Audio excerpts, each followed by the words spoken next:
Mon cher Pablo, tu as écrit en 2015 un bouquin qui s'appelle « Comment tout peut s'effondrer » avec Raphaël Stevens. Avec Raphaël Stevens, dans lequel tu analyses la société thermo-industrielle dans ses fragilités et dans son risque d'un effondrement.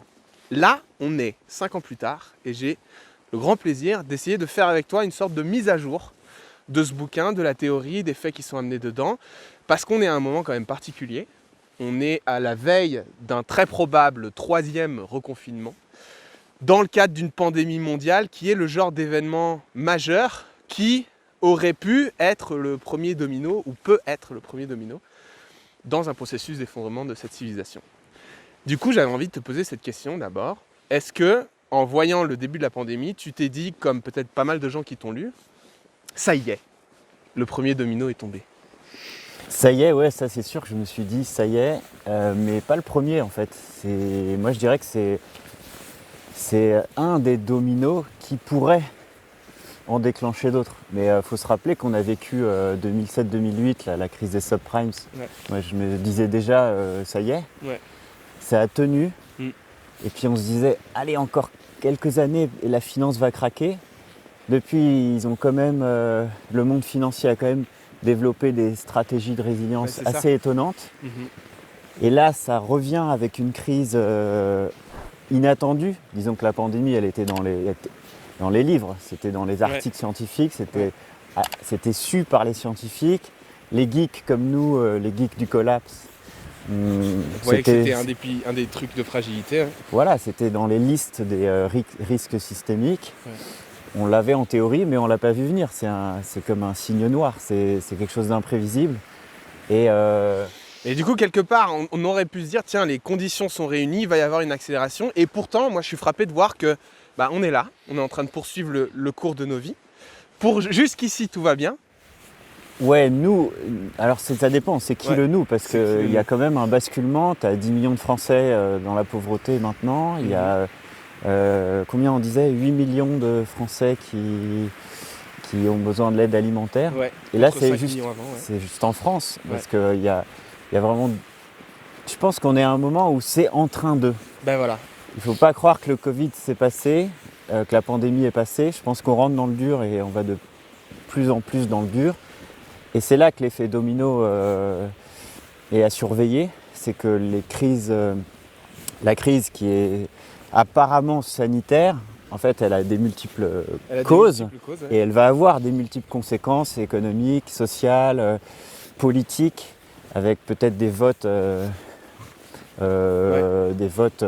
vers plus d'autoritarisme, avec je voyais des licenciements massifs. Je voyais les nouvelles là ce matin, les PMI, les PME qui sont vraiment pas sûrs de pouvoir tenir le coup encore au 3e confinement. Mais justement, ce que je propose dans cette vidéo, on va un peu raconter le plan pour les personnes qui nous regardent, ça va être de reprendre les différents piliers de cette société et aller voir quelles mesures ont été prises pour éviter qu'ils s'effondrent, qu'est-ce qui finalement a garanti leur résilience jusqu'à aujourd'hui et quelles fragilités on commence à voir apparaître dès maintenant. Et si tu es d'accord, après ça, du coup, on va réfléchir à qu'est-ce qu'on en tire pour le présent, pour le réel, où est-ce qu'on en est, moi d'un point de vue militant, toi peut-être d'un point de vue plus de la recherche et aussi de la place que tu as pris dans ce discours sur l'effondrement.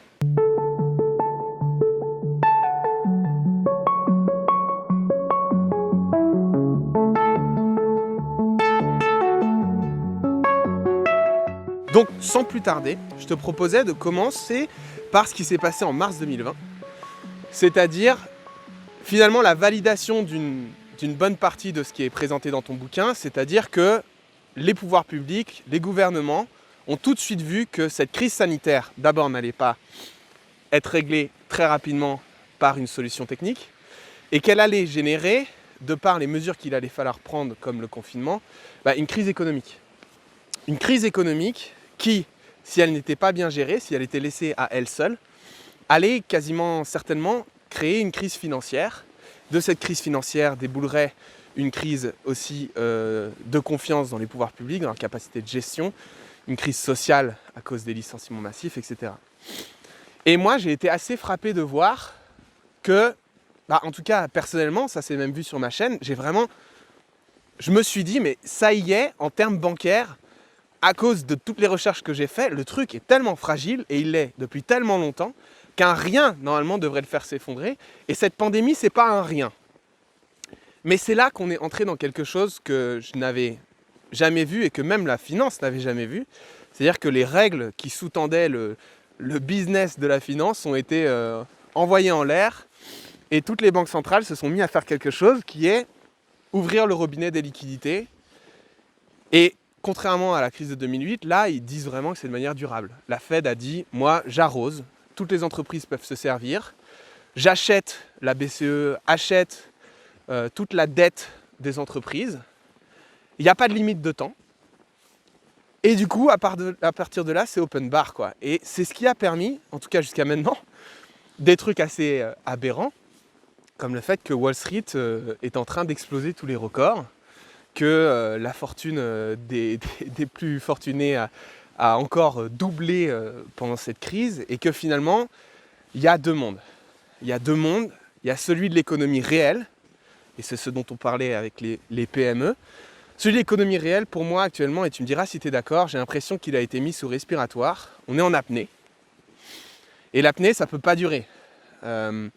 L'apnée, elle a été faite de quoi? Elle a été faite de prêts aux entreprises, elle a été faite de report de charges, elle a été faite de chômage partiel, elle a été faite de primes, de subventions. Mais il y a un moment où si les gens ne travaillent pas, ou si personne n'achète, la récession s'installe. Et on n'en est pas sorti encore. Est-ce que toi, c'est quelque chose, un constat que tu partages? Le fait qu'on est en train d'entrer dans une récession dont on ne sait pas sortir. La dernière fois qu'on est sorti d'une récession, c'était par une guerre mondiale. Est-ce que c'est quelque chose que tu as vu toi aussi? Ouais, là, ça s'installe. Oui, il y a beaucoup de choses dans ce que tu as dit. La première, c'est ma première réaction, c'est que la pandémie, elle a quelque chose de très spécial. C'est que c'est d'abord une crise économique avant d'être une crise financière.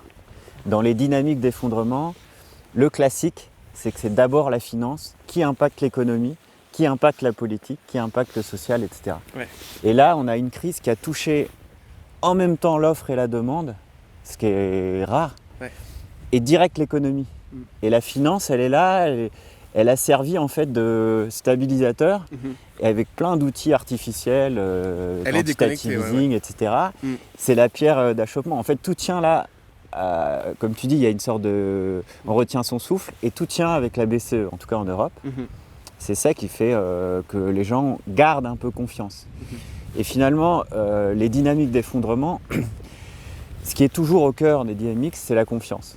Que ce soit la finance, l'économie, n'importe quoi, la gestion de la pandémie. Est-ce qu'il y a confiance là-dedans? La clé d'une gestion de la pandémie, c'est la confiance entre la population et entre la population et on va dire, les autorités sanitaires et politiques. Dès que tu as la confiance qui se casse, on ne peut plus gérer bien les mesures et le virus se répand beaucoup plus facilement. Et à chaque fois qu'il y a crise de confiance, ça mène à des processus où il y a on va dire, dépopulations, c'est-à-dire guerre, maladie, famine. En gros, c'est ça qui crée des dépopulations. C'est ça qui crée, ce sont les conséquences qui créent après des effondrements. Guerre, c'est pareil. Effondrement de la confiance entre pays, guerre. Ou au sein d'une population, guerre civile.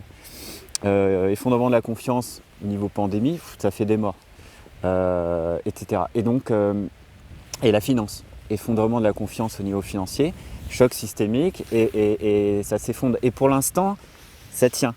Et ça tient. Mais c'est sous tension. C'est sous tension, mais moi ce que je trouve ouf en fait, c'est que il y a vraiment de la marge. Je ne m'attendais pas à voir ça, mais plus je regarde le truc, plus je me dis il y a vraiment de la marge.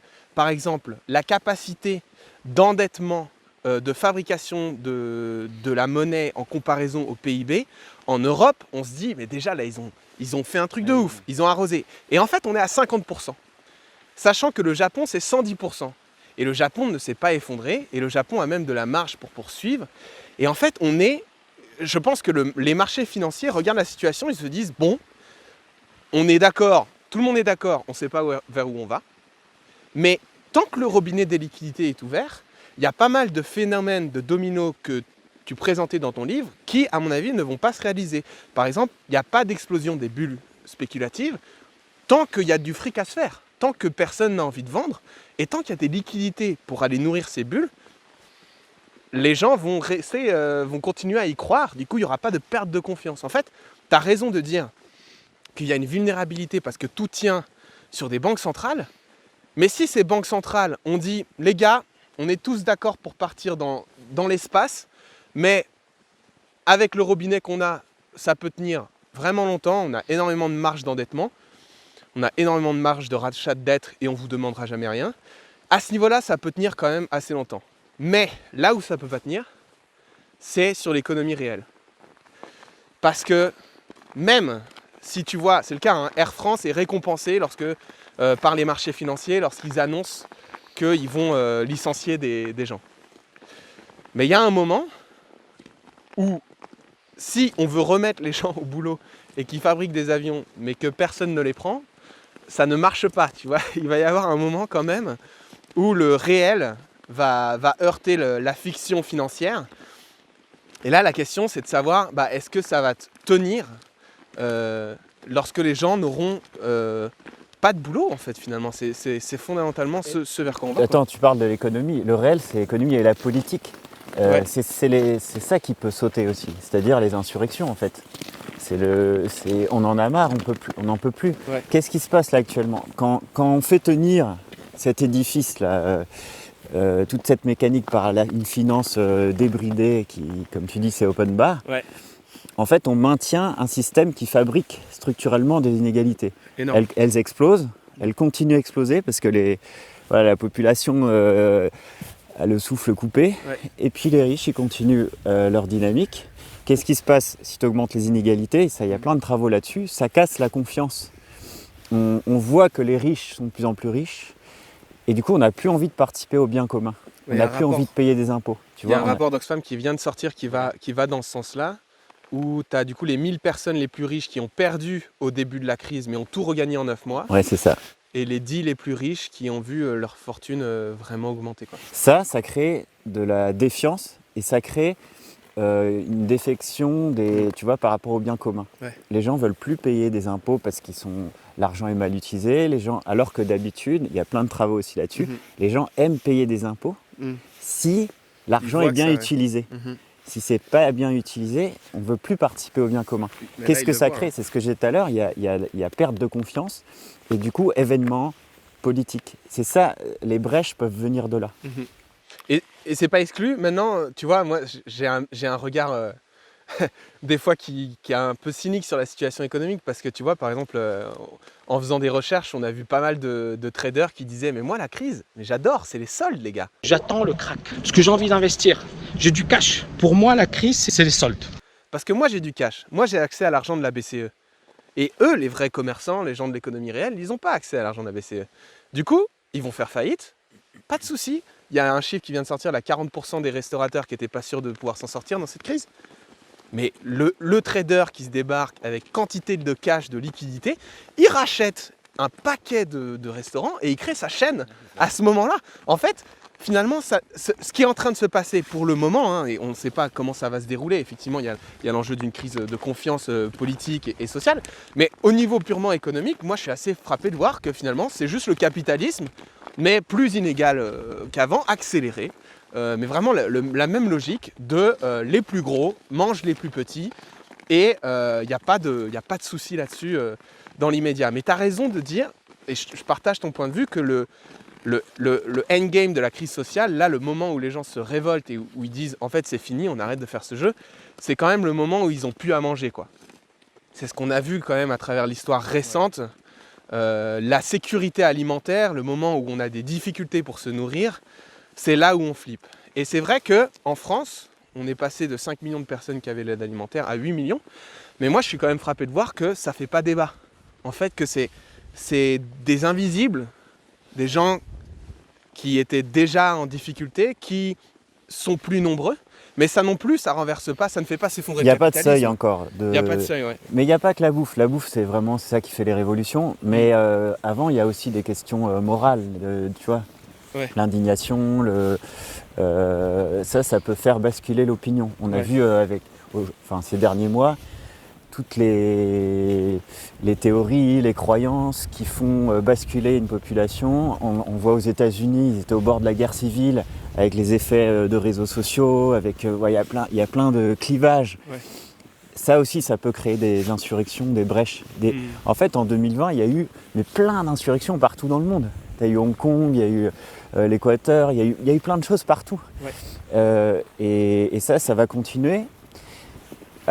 Comment la cocotte minute augmente, enfin la pression augmente, et puis il y a des effets de seuil, il y a des effets de bascule, et ça peut être effectivement des ruptures alimentaires, mais ça peut être d'autres ruptures dans l'imaginaire. En fait, ce qui se casse le plus rapidement, c'est la confiance généralisée d'une population envers un récit, un système, un pouvoir, etc. Mais est-ce que cette population, tu vois, comment dire, moi je trouve qu'on a de la capacité à imaginer, ça a été mon cas, tu vois, comme je suis déjà en train de me battre contre ce système, comme je connais toute l'inégalité qui le caractérise, et la destruction du vivant que son fonctionnement implique, c'est facile pour moi de souhaiter qu'il s'effondre et de travailler à le bloquer. Et du coup, j'ai cette préoccupation, parce qu'on l'a aussi vu dans l'histoire, qui est que lorsque les gens sont de plus en plus précaires, ont de plus en plus de difficultés au jour le jour, c'est un moment où certes il y a un potentiel de révolution, mais c'est aussi un moment où l'apathie peut être très forte. Et on vit dans une société du divertissement, dans une société de l'actualité, où c'est pas évident de sentir quel pouvoir, quel levier tu as sur ton monde, tu vois. On n'a pas des grandes organisations, que ce soit anarchistes ou syndicales, qui seraient aujourd'hui en capacité de dire stop en fait. On est moins dans un climat révolutionnaire, c'est-à-dire une révolution structurée avec une culture de la révolution, qu'un climat insurrectionnel, c'est-à-dire tu sens il y a des insurrections qui se déploient de manière imprévue autour d'un symbole. Je pense qu'il y avait les bonnets rouges, il y a eu les gilets jaunes, ça peut être n'importe quoi, un petit symbole qui fait traîner de poudre. Et ça, je pense qu'il y en aura plein, et on ne peut pas dire lequel sera le plus puissant ou sera celui qui fera le plus de dégâts. Mais je pense qu'on n'a pas une culture assez structurée pour que ça fasse révolution. Pour l'instant, ça fait plus insurrection. Moi, je voulais revenir à un moment, ce que tu as dit m'a fait penser à une chose. C'est que là, c'est ça, on sait bien que le capitalisme se nourrit des crises. Tu vois, la stratégie du choc. Là, il y a des énormes chocs. Donc, il y a des énormes dynamiques de renforcement du capitalisme. Et ce qu'on a observé avec la pandémie, et c'est ça qui est nouveau, c'est que tu as un renforcement aussi des États, des autoritarismes. Ils ont retrouvé des leviers d'action. Ça y est, en fait, ils avaient perdu confiance avec le néolibéralisme sur le fait que les États avaient du pouvoir. Ils avaient tout donné. Privatisons, ça va être mieux géré. Le pouvoir, en fait, au marché. Et ils nous faisaient croire ça. Le marché a tous les pouvoirs. Nous, on ne peut rien en tant qu'État. Et les multinationales ont un pouvoir parfois plus fort que les États. Mais là, ils ont retrouvé, tiens, on peut bloquer, on peut faire ci, on peut faire ça, on est en temps de guerre, et on retrouve du pouvoir. Donc on a deux risques forts en ce moment. C'est une sorte d'ultra-capitalisme et d'autoritarisme. En gros, de capitalisme vert et, on va dire, de fascisme vert ou d'autoritarisme vert. Et les deux vont main dans la main, actuellement. Je pense qu'il ne faut pas les opposer. C'est vraiment deux risques majeurs. Pourquoi je dis vert ? Parce qu'actuellement, il n'y a pas encore trop de dégâts sur la biosphère. Enfin, il y en a, c'est dramatique. Mais au niveau climatique, ça va encore, c'est gérable. Et il y a David Holmgren, le fondateur, le co-inventeur de la permaculture là, dans les années 70-80. Il a théorisé un graphique des futurs scénarios de l'avenir en fonction, il y a deux axes, en fonction de la rapidité des dégâts sur la biosphère, changement climatique, et la rapidité du pic pétrolier, ou de la fin des ressources. Et à l'époque, dans les années 80, ce qui faisait le plus peur, c'était la fin des ressources. Pic pétrolier, il y avait cet imaginaire, tu sais, les crises pétrolières 71-73, on se disait, voilà, c'est la fin du pétrole, il faut créer un mode de vie soutenable, c'était le début de la permaculture. Mais le changement climatique était loin. Et donc il y avait cet espoir, entre guillemets, qu'on puisse rapidement aller vers une société soutenable sans avoir de dégâts climatiques. Ouais. Et aujourd'hui, ça s'est inversé. Holmgren, je crois que c'est en 2006, il a écrit un texte où il dit, les gars, en fait, Il y a une surabondance. ça a tenu trop longtemps, les ressources. Il n'y a pas eu ce pic, ils ont continué à creuser, il n'est pas arrivé assez vite. Ouais. Il peut encore arriver, mais il n'est pas encore là. Par rapport au changement climatique, aux dégâts climatiques qui arrivent beaucoup plus vite que prévu par contre. Mhm. Et donc dans ces quatre scénarios, puisqu'il y a 2 actes, il y a 4 cadrans, en fait, il disait si les ressources tiennent, il faudra qu'on parle des ressources après, j'ai un On truc. va en parler, ouais. Et si les ressources tiennent, il y a 2 avenirs possibles, c'est brown tech et green tech. Ok. La technologie verte et technologie brune. Charbon, non? C'est pas Brune, c'est...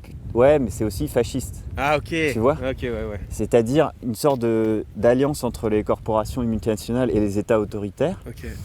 Et qu'est-ce qui différencie le green du brown? C'est les impacts Environnementaux qui environnementaux. frappent au mieux. Et là, ils viennent. Mm. C'est-à-dire qu'on est en train de passer du green tech au brown tech tout doucement, Ouais. comme l'avait prédit Holmgren.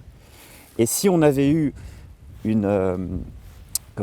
moins de ressources ou des ruptures dans les ressources, surtout de pétrole et tout ça, ces 2 scénarios, c'était soit pas trop de dégâts environnementaux, et on va vers une société plus soutenable, tu sais, éco-village, comment ils appelaient ça, de gestion de la terre entre guillemets, Ok. des petits, voilà, un peu comme nos rêves, Notre avenir désirable, les finalement. rêves des écolos. Et Mhm. puis si tu avais en même temps des impacts climatiques forts, ça aurait été le collapse, vraiment chacun pour soi, lifeboat ils appellent ça, Ok. canot de sauvetage.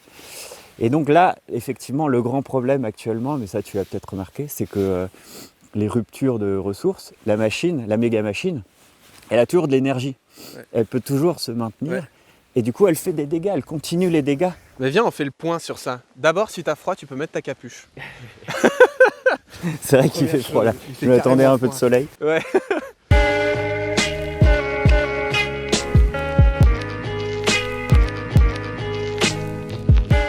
D'un point de vue des ressources, il y avait effectivement une pensée forte que le pic qui a été dépassé du pétrole conventionnel allait être le mur principal qui allait faire s'effondrer la société thermo-industrielle, vu qu'elle était basée sur un développement extrêmement rapide, basé sur très peu de ressources finalement.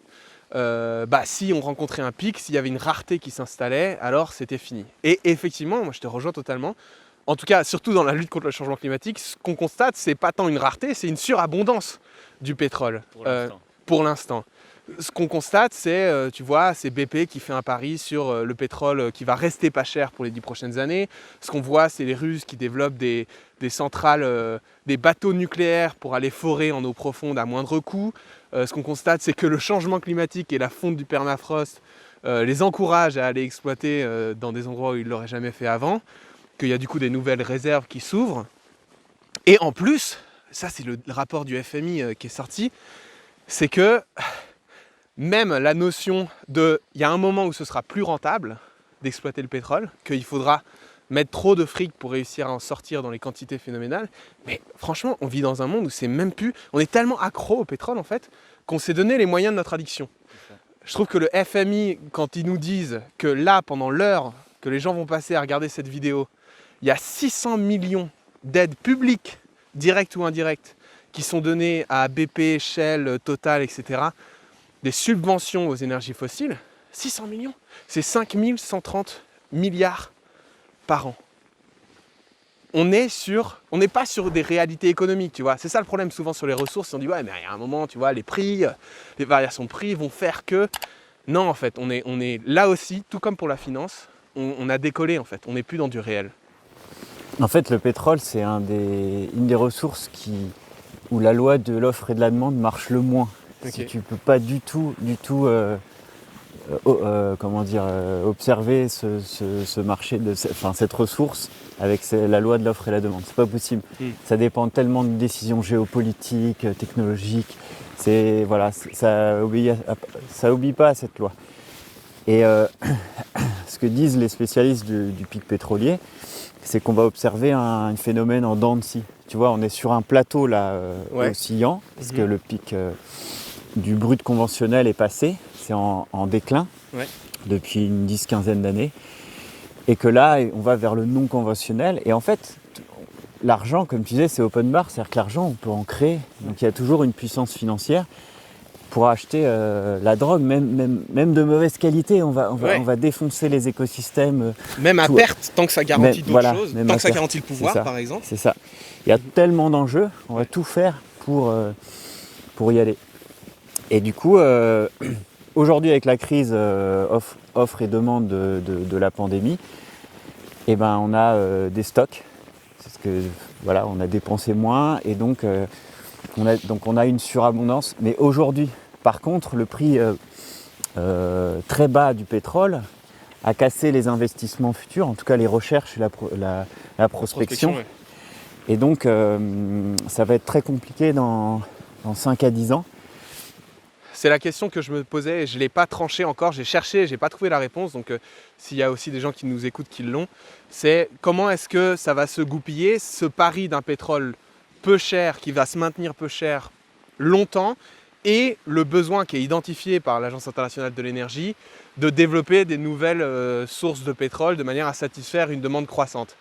Moi, tout ce que j'ai vu, c'est que peut-être que c'est plus tant une préoccupation, parce qu'ils sont aussi en train de planifier une décélération de la consommation de pétrole à horizon 2050. Tu vois, tous les plans de neutralité carbone, alors on croit qu'ils vont le faire ou ils vont pas le faire, ça, il y a un débat évidemment et c'est pas tranché.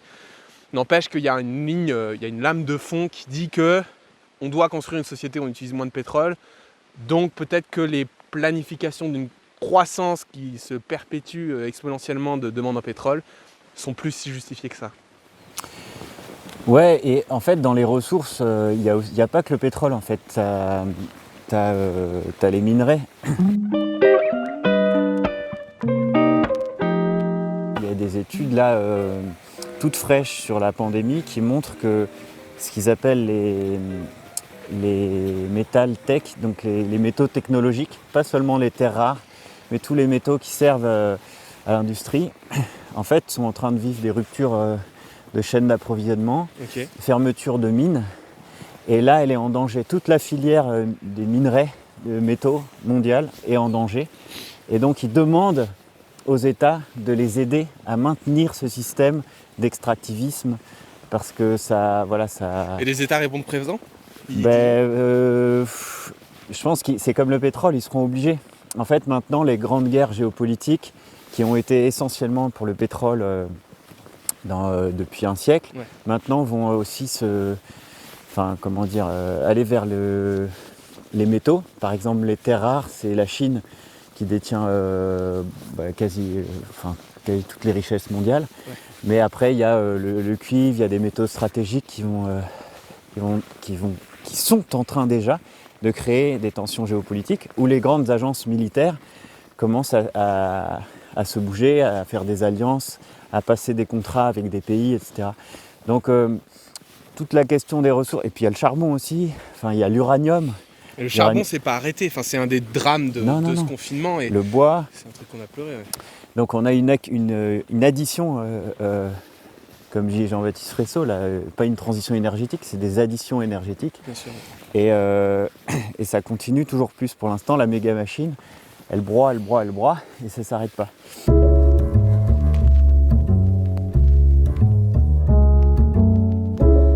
Et donc on a une pression sur les autres, sur les écosystèmes. C'est en gros, comme on disait dans notre bouquin, le climat et la biodiversité, qui ne sont pas des murs, c'est plutôt des sorties de route. Si on prend la métaphore de la voiture, on est sorti de la route et on dévale la pente comme ça, dans le brouillard, sans savoir quel obstacle on pourrait heurter. Pourquoi ? Parce qu'on a déséquilibré ces écosystèmes, ces systèmes complexes, et du coup on est dans un domaine de l'imprévisible. Et plus la méga machine broie, extrait, brûle des énergies fossiles, plus on déstabilise ces systèmes qui en retour provoquent des chocs qui continuent à déstabiliser la méga machine, qui la rend d'autant plus vulnérable. Et c'était ça la grande leçon du bouquin Comment tout peut s'effondrer, c'est que chapitre après chapitre, on voyait que les systèmes pouvait passer des seuils. Des seuils où on arrive en zone inconnue et on ne sait pas où ça va cracher. Et quand on s'imagine, là où il y a eu peut-être malentendu, je ne sais pas si on a mal expliqué ou si les gens s'imaginent, à cause du mot effondrement, ils s'imaginent quelque chose de brutal, un choc. Une lame de fond qui emporterait tout. Un truc, mais rapide. Rapide, ouais. C'est ça dans l'imaginaire. Effondrement, ça veut dire rapide. Or là, c'est des phénomènes qui sont finalement lents pour une vie, quoi. Enfin, au niveau climatique, c'est extrêmement rapide d'avoir un réchauffement en un siècle et demi. Sur l'histoire de voilà, la vie, sur 4 milliards d'années, voilà. Ouais, c'est très rapide. En même temps, la pandémie, là, on est en train de la vivre jour après jour. Ça paraît hyper lent. On est là, on en a marre, 3e reconfinement. Ouais. Et en fait, ça a été très vite. T'as combien, il y a 10 ans, si on t'avait dit moins 9 points de PIB, c'est en quelques semaines, en quelques mois, c'est extrêmement rapide quand même.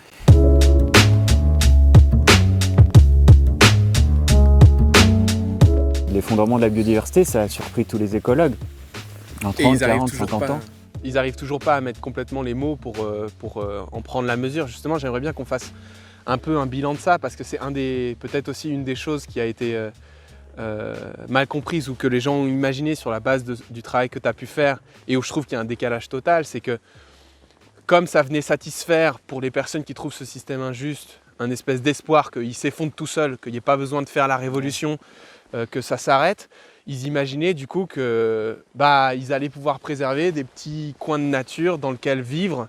Et je pense que c'est un des trucs qu'on voit, c'est qu'on est en train, tant que la machine continue à détruire, tant qu'on la laisse faire, on s'approche de plus en plus vers un point où il n'y aura plus de coin de nature dans lequel qui pourrait soutenir la vie en fait. Et même après ça, si on va dans les délires survivalistes, moi je ne donne pas long feu des animaux dans la forêt. S'il n'y a plus de système d'approvisionnement en bouffe, tout le monde va aller les buter et puis il ne restera plus grand chose très rapidement. Mais sur le point de la biodiversité, moi c'est ce qui motive mon combat, et c'est ce qu'on a défendu dans notre vidéo effondrement, c'est qu'il faut lutter en fait. Il faut saboter la machine le plus vite possible, parce que ce qu'on voit qu'elle fait, c'est qu'elle détruit le vivant à un rythme de ouf. On a les derniers chiffres là qui sont sortis, 68% de la masse des vertébrés qui a disparu en 40 ans, 20% de toutes les espèces animales et végétales menacées d'extinction dans les 10 prochaines années, dans les prochaines années. C'est des chiffres qu'on n'arrive même pas à comprendre en fait. Moi quand j'ai grandi, on me parlait d'une espèce qui était en voie d'extinction, tu vois. On me disait voilà, le léopard des neiges, le panda. Et là, on ne me parle plus d'espèce, parce que c'est une espèce de masse, quoi. C'est la masse qui est en train de s'effondrer. Et le plus flippant dans tout ça, c'est que tu as aussi des biologistes qui nous disent mais en fait les gars, c'est des chaînes. C'est des chaînes, et là, on ne peut pas vous dire exactement, on ne peut pas vous montrer par A plus B, mais si tu enlèves 3 maillons de la chaîne, elle tient plus la chaîne, elle se casse la gueule. Et ce qu'on voit dans nos forêts, c'est les arbres. Moi, je passe pas mal de temps dans les Vosges, et en Ardèche, c'est pareil. Et ici, dans la Drôme, vous le voyez aussi, c'est qu'il y a des arbres qui sont en train de mourir sur place, et que le rythme est beaucoup trop rapide pour que d'autres espèces viennent coloniser et viennent redonner de la vie, quoi. Ça, c'est un truc, ça va trop vite. Et que c'est pas juste les espèces qui meurent, c'est pas de chance, c'est juste que c'est aussi se rendre compte que si ces écosystèmes s'effondrent par des effets dominos, ça nous impacte nous, au niveau des rendements agricoles, au niveau du bien vivre, de la purification de l'eau, de l'air, etc. Ouais. Ça nous impacte directement sur la santé, nous, des humains.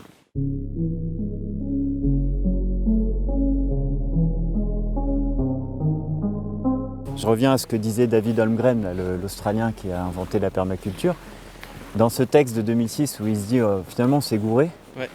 Ce qu'il proposait, c'est de cracher le système avant que les impacts soient trop forts. Mais moi c'est complètement maligne. Voilà. Ouais. Donc il appelait ça crash on demand, c'est-à-dire ouais. De cracher le système par la demande. D'accord. Par une chute de la demande. Il disait si 10 à 15% des gens au courant arrêtez de consommer, ouais, mais c'est le tu vas arrêter de se droguer, ouais. Oui c'est le SI, mais 10 à 15 c'est jouable, c'est pas 100%, tu vois. Piqué, hein. Et ben son pari, et c'était très discuté à l'époque, parce que faire cracher la machine, tu vois, c'est une belle idée. Moi, je comprends. Qu'on y croit ou qu'on n'y croit pas, ça veut dire quand même des tensions politiques, sociales extrêmement graves. Ouais. Tu vois, on est pris dans un étau où il y a... Oui, que même si on le souhaite, c'est pas un avenir qu'on souhaite en fait. C'est que même si on se dit il y a une urgence à faire cracher le système, t'as pas envie de vivre dans le système quand on aura réussi. Cracher. Quoi. Ouais, c'est ça. La méga machine, si tu la craches maintenant, on n'est pas prêt. Elle est injuste. Ouais, elle est injuste, elle est tout ce que tu veux, elle détruit la biosphère et tout. C'est une belle idée de vouloir la cracher. Il faudrait designer une stratégie pour, mais si on le fait maintenant ou si elle crache sans qu'on l'ait voulu, rapidement, personne n'est prêt, enfin presque personne, et donc il y aura des conséquences sociales, politiques, sanitaires et de conflits surtout, comme je disais tout à l'heure, guerre, maladie, famine, extrêmement grave.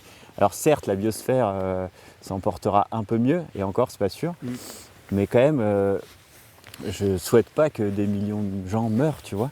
Donc là, tout l'objet de la transition, ou ce qu'on a appelé au début la transition il y a 10 ans, c'est de faire en sorte que la méga machine meure le plus vite possible avec le moins d'impact humain possible. C'est là où... Et c'est hyper cynique de dire je veux que la méga machine se crache maintenant sans qu'on soit prêt à ça. Et pour ça, il y a besoin d'un récit que les gens croient, souhaitent et y travaillent. Voilà, que ça se crache, qu'on doit inventer d'autres systèmes, etc. Et pour l'instant, cette confiance dans la méga machine, c'est pas encore effondré. C'est sur le bord. Une grande leçon qu'on avait lue dans la littérature scientifique, qu'on avait mis dans le livre Comment tout peut s'effondrer, c'était que il y a deux sortes de systèmes complexes. Ça, c'est important de le sortir maintenant parce que les gens, je pense qu'il y a eu des malentendus ces dernières années. Clarifie donc. Ouais, je clarifie. Mise à jour. On l'avait promis, on le fait.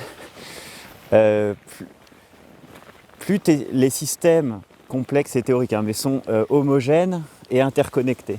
Okay, tu imagines un réseau, c'est plein de petits points qui sont interconnectés. Si les points se ressemblent et il y a plein de connexions partout, et ben ces systèmes-là, quand tu leur fous des chocs, ils sont hyper résilients, ils sont stables. Tu vois. Donc si on peut dessiner, je sais pas, attends, on peut dessiner. Regarde, tu leur fais des chocs, ils vont durer, et tout à coup, paf, ils vont s'effondrer comme ça. Ouais. Tu vois. Ouais. Si tu as des systèmes qui sont très hétérogènes avec peu de liens, quand tu vas les choquer, tu vas leur donner des chocs, ils vont se dégrader petit à petit, normalement, tu vois. Ok, ouais. Nous, avec la mondialisation, on est vraiment dans ce schéma-là. C'est-à-dire que ça paraît hyper stable, c'est hyper stable. Il y a la crise de 2007-2008, la finance s'est maintenue, c'est résilient, on l'attend. Il y a le Covid là, c'est résilient, on l'attend. Mais en fait, notre mondialisation, elle est devenue très homogène, tu vois, interconnectée. Donc on est soumis, en théorie, mais on ne sait pas quand ça va arriver, à des grands chocs systémiques. C'est ça que c'est potentiellement, on peut vraiment se cracher assez vite. Voilà. Je vais essayer d'apporter le contre-pied de ça. Évidemment, je pense qu'on ne sait pas. Il y a une large truc que non, on ne sait pas comment ça va se passer. La mondialisation, certes, a connecté tout un ensemble de systèmes. Est-ce qu'on peut tirer la conclusion que ces systèmes sont devenus homogènes? C'est pas sûr. Et d'ailleurs, avec le Covid, on voit qu'il y a une diversité de réponses, que même au sein du Covid, il y a une multiplicité de catastrophes et des réponses qui s'adaptent à cette multiplicité, à ce format-là. On a évoqué ensemble la possibilité que plutôt qu'une lame de fond qui emporte tout, on ait plutôt un pourrissement lent, à la fois du vivant, mais aussi de la société, en fait, des piliers qui nous relient.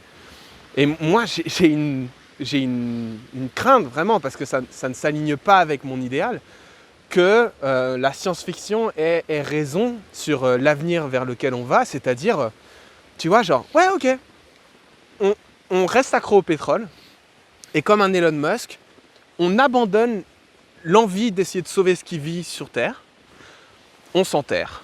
Et on produit toute notre bouffe en aquaponie, avec la géothermie, ça sur un temps long, parce qu'en fait, le temps que le climat soit plus du tout vivable, avec la capacité de changement qu'on a et qu'on a en exponentiel à cause des énergies fossiles, t'as un espèce d'avenir dystopique où genre, ouais, il y a des gens qui doivent migrer parce qu'ils ne peuvent plus vivre où ils habitent, mais comme on a déjà toute l'infrastructure aujourd'hui, pour mettre des tonnes de gens dans des camps, que ce soit en Libye, en Turquie, ou même là avec les Ouïghours, ce sera l'augmentation du pire. Tu vois, moi, c'est vraiment le truc qui me fait dire, genre, ok, soit tu as un phénomène, ça tient, et ça se casse la gueule, soit en fait, juste, ça tient, et c'est du capitalisme de plus en plus inégalitaire, jusqu'à devenir absurde, mais non, mais ça l'est déjà solide. absurde. Ça l'est Et déjà. c'est ce qu'on on disait de green tech à brown tech. Tu Ouais. vois, green tech, c'est vraiment l'avenir comme on l'imagine dans les livres ou peut-être au ministère de la Transition. Tu vois, c'est des panneaux solaires,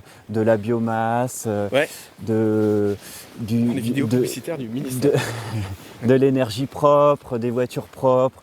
Tu vois, c'est vert, et c'est hyper technologique. On a encore dans ce récit que la technologie peut nous aider à mieux vivre, etc. Tu vois, Que si les phytoplanctons meurent, on aura développé une manière de Toujours. faire de l'oxygène et ça ira. même peut-être des abeilles drones, tout ce que tu veux. Enfin, voilà. Tu sais que les drones qu'ils développent sont plus efficaces que les abeilles.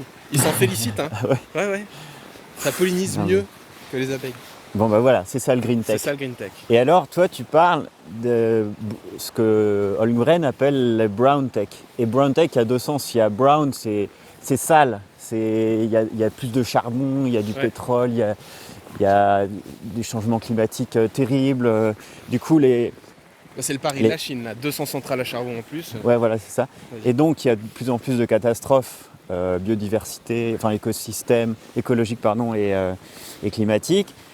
Et donc, de plus en plus d'autoritarisme et brown, dans le sens fasciste aussi, avec une qui tient par la peur, qui tient par la comparaison par la aux surveillance autres États. généralisée, Surveillance, par c'est ça, par le pouvoir quoi. Ouais. Et pour l'instant, on est en train de vivre ça. Ça peut durer longtemps. Pourquoi ? Parce que le système financier, il tient. Ouais. Enfin, on le fait tenir. On le fait tenir. Et on a la capacité technique de le faire tenir indéfiniment. Ouais, voilà. Donc, tant que la machine a la puissance d'extraction, ça risque de durer. Et Ouais, la seule voie de sortie ou voie de bifurcation, elle est politique. Elle est dans les insurrections. Mhm. Elle est dans la révolte. Et tu vois comment... mais les révoltes peuvent amener plus encore d'autoritarisme, tu vois, peut aussi renforcer. Donc, c'est une grosse révolte et systémique pour le coup. Et du coup, ça passe par un récit. Une révolte, c'est quelque chose où le récit dominant s'effondre et où on croit en autre chose.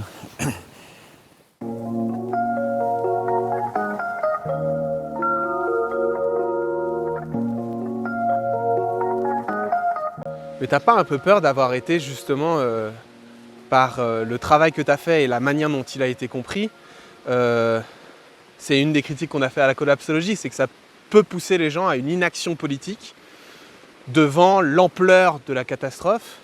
Et plus que ça, tu vois, c'est pas facile de construire un imaginaire d'insurrection quand on te démontre, tu vois, la méga machine que tu as devant toi. Est-ce que c'est quelque chose, du coup, c'est un peu la question que j'avais envie qu'on explore maintenant qu'on a quand même fait une sorte de mise à jour du bouquin et des différents piliers de ce qu'on voit maintenant avec le Covid, c'est au niveau du concept d'effondrement, qui a tellement été compris comme brutal, qui a tellement été compris comme un événement, une lame de fond emporte tout le reste, tellement c'est fragile. Ce à quoi on assiste, c'est plutôt une multiplicité de catastrophes. Ce à quoi on assiste, c'est une résilience de certains piliers qu'on aurait pu croire les plus fragiles. Et ce à quoi tu appelles aujourd'hui, c'est à une forme d'insurrection de manière à éviter un scénario brown tech autoritariste qui se maintient dans le temps. Tu vois, comment tu vis ça aujourd'hui sur ce concept d'effondrement, quoi. C'est vrai que le concept d'effondrement, on l'a sorti parce qu'il était cash. C'était un mot choquant. Et il a choqué. Qui marque. En fait, on s'en est pas rendu compte, mais il a déployé une sorte de mythologie. Ça a réveillé un mythe, le mythe de la fin du monde. Ouais. Et ça, c'est hyper puissant. C'est pour ça qu'il y a eu autant d'affect dans la société. Ce que les écologistes, depuis 50 ans, n'avaient pas réussi à faire, en fait. Et ce récit, nous, dès le premier bouquin, en 2015, on disait, c'est les effondrements au pluriel, ça sera une multiplicité, ça sera hétérogène, ça sera pas du tout pareil selon les aires géographiques, les cultures. Ça sera... En fait, tu disais c'est complexe, mais les gens n'ont pas du tout retenu ça. Ils ont retenu C'était le le simple. seul message du livre, c'était c'est pluriel, c'est complexe, il faut l'étudier. C'était une invitation aux chercheurs à plus étudier. Tu sais, tout à l'heure, on disait, c'est même pas sûr que ça s'effondre. Mais c'est une invitation aux chercheurs. Ouais. Allez voir. Allez étudier les choses. Il y a un super exemple, on en parlera peut-être après, d'un blackout en Italie. Mais les physiciens sont là-dessus. Ils étudient, c'est ça la collapsologie. C'est une invitation des chercheurs à comprendre ces dynamiques. Qu'est-ce qui va nous arriver? C'est tout. Il y a très peu d'études, c'est un des problèmes, tu le citais déjà dans le livre, il y a très peu d'études qui vont chercher à être multidisciplinaires, à aller étudier justement le fonctionnement de systèmes complexes, et c'est encore un champ... Ça arrive. Tu sais qu'en Angleterre, à Cambridge, ils ont créé un laboratoire des existential risks, des risques existentiels. Il y a plein de chercheurs, mais c'est le top des chercheurs. Ils ont fait récemment une méta-analyse, c'est-à-dire une étude sur 10 000 articles scientifiques sur les risques existentiels. Tu vois, pandémie, blackout, tous les risques, catastrophe climatique, intelligence artificielle, catastrophe climatique, etc. Tout ce qui peut mettre fin à l'humanité ou à la civilisation industrielle. Il y a eu 10 000 études qu'ils ont recensées, classées, triées et étudiées. C'est un champ scientifique qui est sérieux. C'est moins pris au sérieux en France, malheureusement, je ne sais pas pourquoi.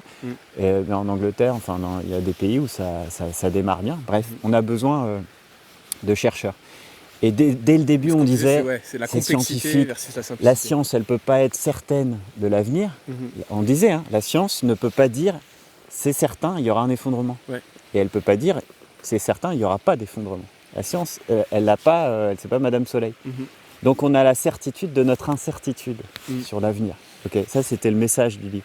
Seulement, le récit, au fil des ans, le récit de l'effondrement a pris le dessus. Sur, tu vois, les nuances de gris, sur la complexité, sur la recherche de vérité aussi. Voilà. Et du coup, le récit, c'est quoi? C'est Mad Max, c'est de toute façon, c'est l'apocalypse, l'effondrement, c'est d'un coup, c'est homogène. On n'a jamais dit ça.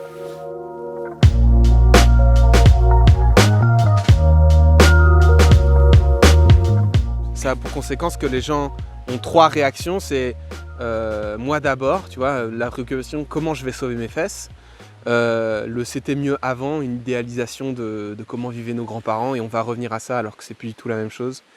Et il y a aussi le repli identitaire, tu as plein de gens qui se sont dit en fait il faut qu'on pense avant tout à notre gueule en tant que pays, il faut qu'on érige des murailles. Oui et non, c'est-à-dire que ce message, il a touché tout le spectre politique, je dirais, et moral. Et c'est ça, pour moi, c'était une victoire. On voulait toucher tout le monde. Effectivement, des gens d'extrême gauche, d'extrême droite ou d'extrême centre vont prendre le message différemment, à leur manière. Et c'est normal qu'il y ait des gens qui pensent au repli. Et je pense qu'il y a plein de gens qui, avec cette nouvelle possible fin du monde, se sont dit il faut s'entraider, il faut recréer des communs, il faut faire des éco-villages, mais plein, partout.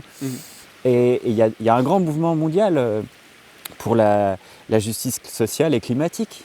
Des milliers d'associations, d'ONG partout. Mais donc tu peux pas dire que c'est juste un repli sur soi ou une démobilisation. Moi, ça fait 10 ans que j'observe de la mobilisation. Que dès que je sors le mot effondrement, que je fais une conférence, les gens se mobilisent. Moi, je me suis mobilisé, alors qu'avant, j'étais moins mobilisé sur le oui, il y a un peu d'écologie, la planète se dégrade un peu, c'est la fin du monde. On se bouge le cul, tu vois. Et il y a plein de gens qui ont eu cet électrochoc et qui se sont mis en action. Et je comprends ce côté démobilisateur, mais pour moi, c'est un malentendu. C'est à la fois une question d'émotion. Quand on est démobilisé, on stagne. On est pris dans une émotion et une sorte de sidération. Voilà. Et il faut faire couler. Mais c'est à la fois aussi un malentendu sur le fait que l'effondrement est mal perçu. Ce récit est mal passé, quoi.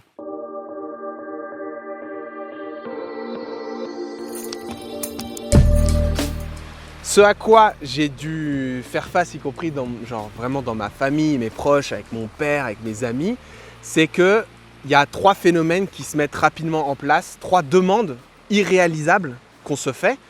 et qui aboutissent à être hyper malheureux. Parce qu'en fait, quand on se demande des choses qu'on ne peut pas accomplir, c'est la voie au malheur.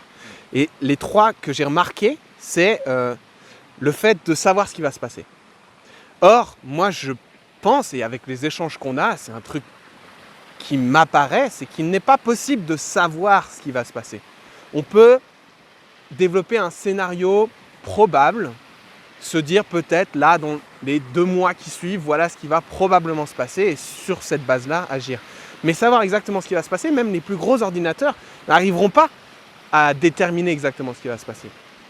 Or, si je coupe cette demande de savoir ce qui va se passer avec la demande de du coup savoir quoi faire face à ce qui va se passer, je suis immensément malheureux. Parce que ne sachant pas ce qui va se passer, je ne peux pas savoir quoi faire évidemment. Et là-dessus, moi j'ai réalisé qu'il y a un truc sur lequel on a du pouvoir, c'est de se dire, bon ok, je vais radicalement savoir quoi faire au moment où ça aura lieu. Je n'ai aucune preuve que j'en suis capable, mais je vais juste me raconter cette histoire parce que ça me libère l'espace mental pour décider de mon prochain pas. Et là-dessus, j'ai fait un travail avec mon père qui était aidant, et peut-être que ça va aider d'autres. C'est le truc qui nous fait flipper avec l'effondrement, c'est précisément le scénario du pire. Et du coup, ce qu'on a fait, c'est on a écrit ce scénario du pire. Genre, dans 1 mois, blackout total, catastrophe climatique, pandémie mondiale, encore plus, je vais être tout seul, en pleine ville, à crever comme un con. Vous l'avez écrit ensemble? On l'a écrit. Ensemble? Ouais. Okay. Et ce qui était marrant, c'est que genre par exemple, ça faisait hyper flipper ma mère, tu vois. Elle disait, mais non, mais tu l'encourages à aller dans le pire et tout, c'est l'enfer. Et en fait, nous deux, ça nous a aidés parce qu'on l'a inversé après ça, ce scénario. Tu vois, on s'est dit, ok, tu penses que c'est dans pas longtemps. Du coup, ça veut dire que c'est maintenant que tu as envie de te mettre en mouvement. Première chose. Deuxième chose, ta vraie peur, c'est d'être tout seul. Ok, donc ça veut dire que tu as envie d'être avec tes proches. Tu as envie d'être avec tes proches, donc qu'est-ce que tu vas mettre en place dès maintenant pour être avec tes proches? Là, tu habites loin de tes proches. Est-ce que tu cherches à te rapprocher de tes proches? Parce que ça, tu peux le faire dès maintenant. Et en fait, aller dans ce scénario du pire, au fur et à mesure, ça a libéré de l'espace, tu vois. Ça m'a fait dire, ok, en fait, je vois les prochains pas que je peux faire et je suis plus dans la sidération. Et aussi, c'est un des phénomènes qui se met rapidement en place, c'est quand on est face à un truc qui nous fait peur, soit on fuit, soit on combat, donc on a des choses qu'on peut faire, soit on est paralysé. Et la réaction que beaucoup de gens ont eue face à l'effondrement, c'est ils ont lu ton bouquin et après ça, ils l'ont acheté, ils l'ont donné à d'autres. Tu vois, en mode, en fait, moi, je lis ce truc, je ne sais pas quoi faire. Je vais le donner à d'autres dans l'espoir que eux vont me... Et je veux pas être seul. Et je veux pas être seul. Je veux que les autres soient avec moi. Donc tenez, Voilà. lisez ça parce que comme ça, on sera tous ensemble. Et tu me donnes le bouquin et moi, je te dis, mais j'en veux pas. Les gens essayent de convaincre. Il faut surtout pas essayer de convaincre Voilà. parce que tu braques les gens. Ouais. Il faut juste essayer de partager quelque chose. Et c'est génial ce que vous avez fait avec ton père parce que du coup, vous avez pu lâcher des peurs, les traverser, les sentir et les écouter. Et les gens ont besoin d'être écoutés. Et ça, se mettre c'est en une des mouvement, clés. ça ouvre Voilà. le chemin vers Et ce mouvement. émotion, enfin, c'est se mettre en mouvement, c'est Ok. être traversé. Tu vois, quand tu as la colère, ça sert à dire non, tu dois lâcher une colère, ben, tu la lâches et après tu te sens super bien. Quand tu dois pleurer, tu pleures et après tu te sens super bien. Pleurer, ça sert à tourner la page, ça sert à faire du lien aussi. Quand tu vois quelqu'un pleurer, tu as envie de l'embrasser, etc. Donc, pas rester tout seul et dans ses émotions bloquées, c'est la clé. Du coup, il faut écouter, il faut faire des cercles d'écoute. C'est ce que fait le mouvement Adaptation Radicale. Tu peux en parler un petit peu de ce mouvement? C'est un mouvement qui est né d'un Britannique qui s'appelle James Bendel. C'était un prof de développement durable, de leadership en développement durable. À un moment, il a fait la synthèse scientifique du climat, les dernières publics climatiques. Il a dit c'est horrible en fait, on ne pourra pas éviter un collapse. Donc il ne se posait pas la question certitude, pas certitude. Il dit voilà, moi je pense qu'on ne pourra pas éviter un collapse. Donc il est allé à fond dedans. Qu'est-ce qu'on peut faire? Et donc il a écrit un papier qui s'est fait refuser, un article scientifique, qui s'est fait refuser par une revue scientifique en disant c'était trop collapso, voilà. Et donc il a publié sur son site et ça a fait un buzz. Et c'était au même temps que XR, Extinction Rebellion, commençait en Angleterre, c'est en 2018. Et ça fait un buzz et c'est une sorte de collapso anglaise parallèle. Sans qu'ils nous connaissent, nous on ne les connaissait pas. Et ils ont évolué de la même manière que nous. C'est-à-dire qu'ils ont du côté très scientifique, un côté très spirituel et un côté action où ils étaient avec Extinction Rébellion. Mhm. Et ce qu'ils ont fait, c'est qu'ils font des cercles locaux où ils parlent. Et autour de 4 R, à chaque fois j'oublie, mais résilience, On les mettra à l'écran sinon. il y a résilience, renoncement, réconciliation et un quatrième, je ne sais plus. Et donc, qu'est-ce que ça te fait, la possibilité d'un collapse? Qu'est-ce que ça nous fait? Mhm. Qu'est-ce qu'on peut préparer, nous, dans cette vallée? Qu'est-ce qu'on peut préparer dans cette ville, ce quartier?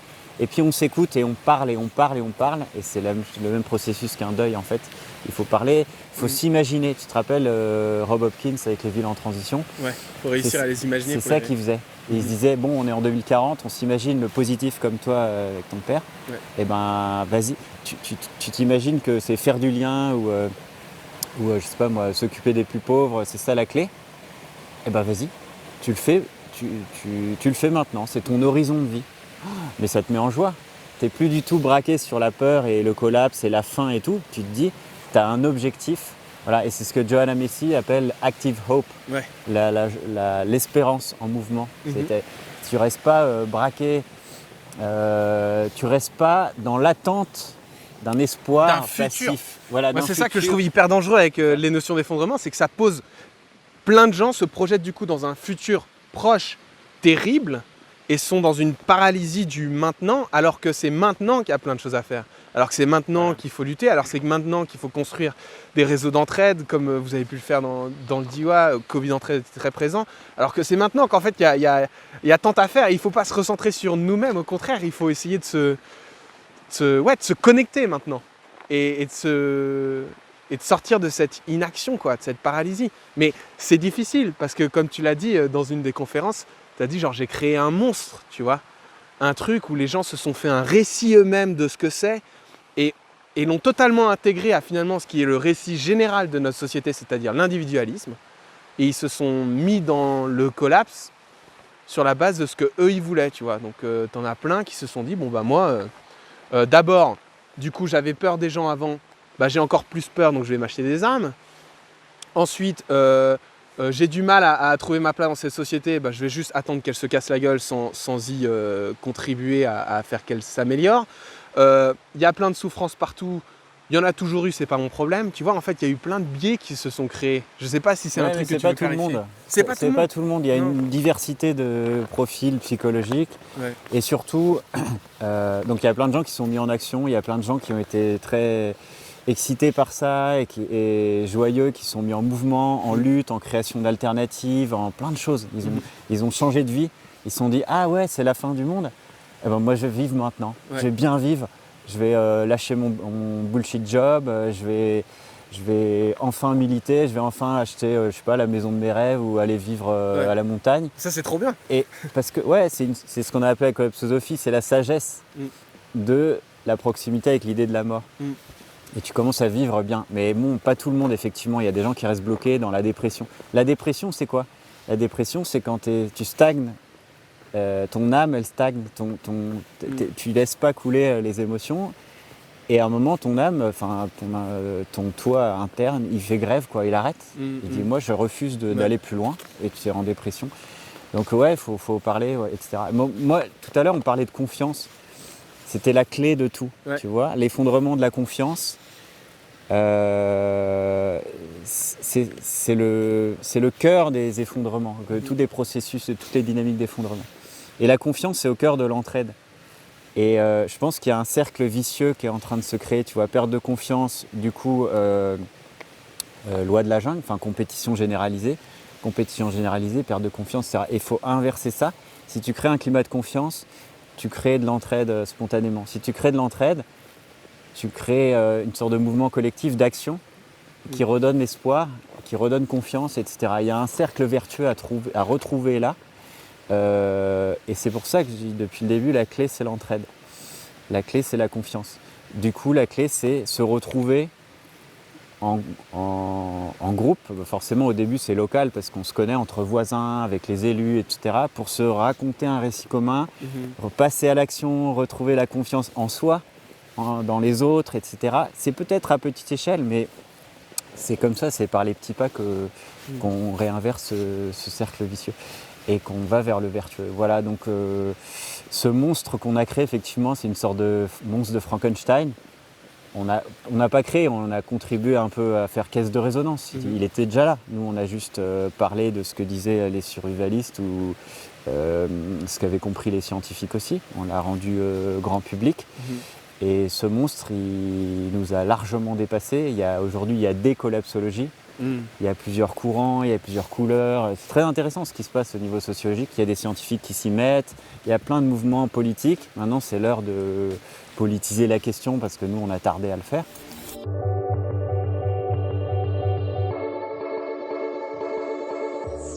Et si tu devais politiser la question aujourd'hui, ce serait de travailler dès maintenant à construire des réseaux d'entraide, d'encourager des mouvements insurrectionnels pour abattre le capitalisme et de construire de la confiance ailleurs que celle qu'on est censé placer dans le système parce que celle-là ne peut pas durer très longtemps, c'est ça ?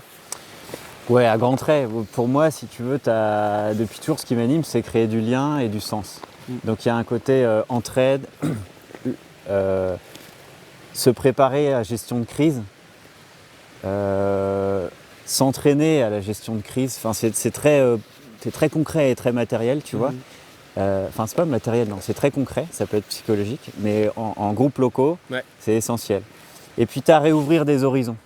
Tu as deux trucs, tu as un côté faire du lien, faire du sens. Un temps long, en fait, à construire aussi, quoi. Le temps court et le temps long. Et c'est hyper important, dès le début, on l'a senti avec la collapsologie, de ne pas fermer les horizons et de toujours passer son temps à complexifier les choses, à aller dans le détail, à peser le pour et le contre, mais aussi à ouvrir les horizons, à se créer des possibles. Et ça, tu peux le faire qu'ensemble, c'est-à-dire se créer des récits communs, voilà, rêver ensemble en fait.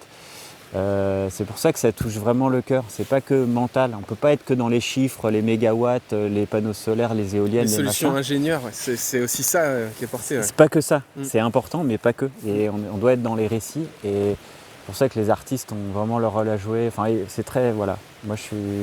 Donc faire du lien, faire du sens, abattre le capitalisme, il y a deux choses. Déjà, c'est un horizon trop lointain pour que ce soit mobilisateur et trop négatif. C'est-à-dire qu'il faut à la fois, si tu abats quelque chose, il faut construire quelque chose. Donc c'est plutôt l'horizon des communs et de l'entraide. Et une des conséquences, ça sera participer à l'effondrement du capitalisme ou de la méga machine, peu importe comment tu l'appelles. C'est important de préciser, et moi c'est vraiment mon inquiétude, c'est que, et c'est la leçon qu'ont aussi tiré beaucoup d'Oasis, c'est qu'en fait si tu construis ton oasis, mais que tout autour de toi le monde est détruit, ça sert à rien, elle va pas tenir ton oasis. Donc il faut à la fois effectivement faire du commun, construire des espaces qui ont du sens et éviter de bétonner toujours plus, et il faut empêcher la grande machine à détruire, il faut aussi s'engager et lutter, quoi. Les deux existent. En fait les trois. Lutter pour défendre la vie, donc c'est de la lutte, c'est de l'opposition, du conflit, de créer des alternatives, des nouvelles manières de vivre, ouvrir des horizons et tout. Et 3, changer de conscience. Par changer de conscience, c'est inventer des nouveaux récits, et c'est la question spirituelle aussi, la question éthique. Et l'idée, c'est de faire du lien entre les trois, de ne pas opposer les trois. Et la ZAD, par exemple, à Notre-Dame-des-Landes, c'est vraiment typiquement un point d'acupuncture où il y a eu les trois. Tu as eu un changement de conscience, une nouvelle forme de vie, des innovations politiques, et tu as eu une lutte de défense, et tu as eu de création d'alternatives. Tu as eu vraiment les trois. C'est vraiment quand tu emboîtes les trois, voilà. Si tu fais que de lutter, tu t'épuises, tu fais burn-out. Si tu fais que de faire des éco-villages ou des alternatives, tu te fais défoncer par les bulldozers. Et si tu fais que du changement de conscience, au moins il n'y a pas d'ancrage, c'est pas concret. Et on a besoin vraiment, comme dit aussi Johanna Macy, je reviens tout le temps à elle, on est en train de vivre la période la plus incroyable de l'humanité. Elle appelle ça le Great Turning, le grand tournant. C'est fou, c'est maintenant, c'est nous. Et c'est ça qui est fantastique. Voilà, ça c'est un récit. C'est juste un récit, c'est une manière de raconter les choses. Tu peux le raconter, c'est horrible, tu peux dire, c'est le grand tournant. Nos petits-enfants, autour du feu, ils raconteront cette épopée qu'on est en train de vivre. Le 21e siècle, nos ancêtres, ils ont fait ça. Et puis il y a eu ce grand tournant incroyable, et puis ils ont eu du courage, ils ont fait ça, tu vois. Ouais. Ben, c'est nous. Mais merci Pablo, franchement on a un bon programme de fin avec les 3 piliers, c'est parfait. Je te remercie beaucoup d'avoir pris ce temps. Merci. On va continuer d'observer comment se déroule la situation, peut-être qu'on refera un point plus tard, je sais pas. Et ouais, en avant, bonne Et puis continuation. un appel à continuer à creuser, à comprendre, à décortiquer, analyser, synthétiser tous les travaux scientifiques et tout ce qui est en train de nous arriver, quoi. C'est vraiment un appel aux chercheurs, et qu'ils soient chercheurs officiellement ou amateurs, on a besoin de tout le monde pour comprendre. Parce que c'est complexe, il n'y a pas une seule vérité, il n'y a personne qui sait exactement, il y a tellement de contextes différents, et ouais, tout est à faire et tout est à chercher quoi. Tout à écrire, Mm. faut se bouger le cul. Ya vamos. Merci man.